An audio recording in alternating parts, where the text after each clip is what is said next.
Daily. Taste the Daily. Thanjavur மாவட்டம் பட்டுக்கோட்டை அருகே மறுமணம் நடந்த 1.5 ஆண்டில் மனைவி உயிரிழந்த சம்பவத்தில் கணவர் பிடிபட்டார். கடந்த ஆண்டு பாக்கியலட்சுமியை மறுமணம் செய்த சேதுராமன் மனைவியை ஓய்வின்றி வேலை வாங்கியுள்ளார். இதனால் உடல்நலம் பாதிக்கப்பட்ட மனைவி சிகிச்சை பெற்ற நிலையில் அவர் உயிரிழந்தார்.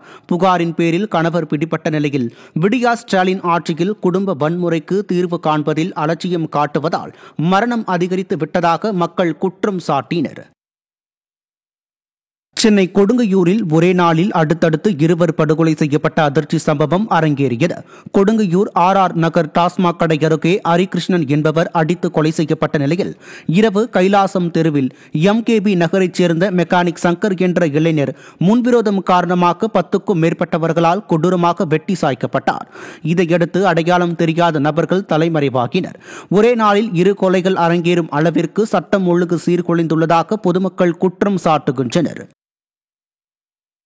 கோவை அருகே தொடர் திருட்டில் ஈடுபட்ட முகமூடி கொலையன் பிடிபட்ட நிலையில் 30 கிராம் தங்கம் சிக்கியது. கோவை புதூரைச் சேர்ந்த சாமுவேல் என்பவர் வீட்டில் நள்ளிரவில் புகுந்த முகமூடி கொள்ளையன் பீரோவில் இருந்த 10 சவரன் நகையை திருடிச் சென்றார். தொடர்ந்து அதே பகுதியில் உள்ள மளிகை கடை பூட்டை உடைத்து 34,000 ரூபாயையும் திருடியுள்ளார். இது தொடர்பான புகாரில் கணபதி நகரைச் சேர்ந்த முத்துகிருஷ்ணன் என்பவர் சிக்கிய நிலையில் அவரிடம் இருந்து 30 கிராம் தங்கம் பிடிபட்டது.